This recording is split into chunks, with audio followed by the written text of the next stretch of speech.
પ્રભુ ઈસુના ગૌરવી નામમાં આજની સવારની પ્રેમી સલામ. Praise the lord. જય મસીહી.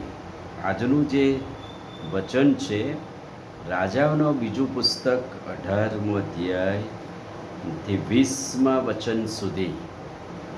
18મો અધ્યાય, 19મો અધ્યાય અને 20મો અધ્યાય રાજાઓના પુસ્તકમાં સાનહેરીબ ઇઝરાયલ પર ચઢી આવ્યો બહુ મોટા સૈન્ય સાથે, યરૂશાલેમનો ઘેરો ગાલ્યો અને હિજકિયાને એક આહ્વાન આપ્યું લડવાને માટે, યુદ્ધ કરવાને માટે.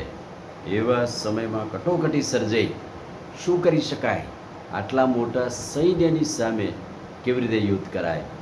અને કાળવૃત્તાંતના પુસ્તકમાં પણ એનું વર્ણન છે કે હિજકિયાએ કેવી રીતે સાનહેરીબનો સામનો કર્યો, કેવી રીતે સાનહેરીબ સાથે યુદ્ધ કર્યું કે લડ્યો, એનું યુદ્ધ શું હતું.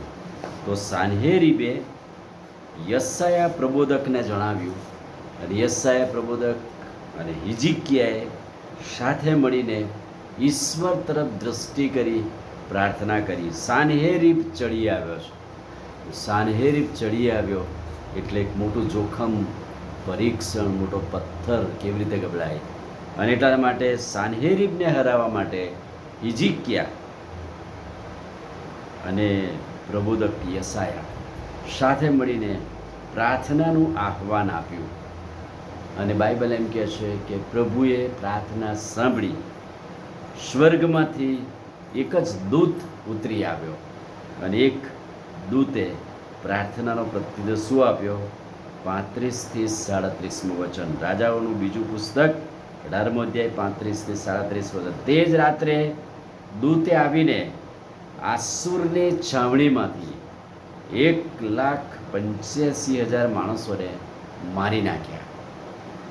યુદ્ધ પ્રભુનું હતું, યુદ્ધ દેવનું હતું. અને સાનહેરીબને કેવી રીતે હરાવવો? કદાચ હિજકિયા પાસે કે યશાયા પાસે કોઈ એવી આવડત કે શક્તિ નથી, કેવળ પ્રાર્થનાની શક્તિ હતી. અને પ્રાર્થના દ્વારા એમ કહેવાય છે કે આસુરને ભગાડ્યો.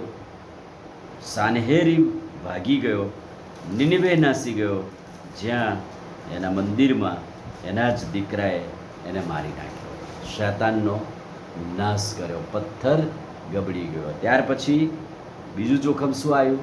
રાજાઓનું બીજું પુસ્તક 20મો અધ્યાય પ્રથમ વચનથી. હિજકિયાના શરીરમાં પ્રભુએ મરણતોલ માંદગી મૂકી અને હવે અંતિમ ઘડીઓ ગળી રહેલો, પણ એણે આંસુ સહિત પ્રાર્થના કરી કે પ્રભુ હજુ મને તક આપવામાં આવે, હજુ મને નવું જીવન આપવામાં આવે.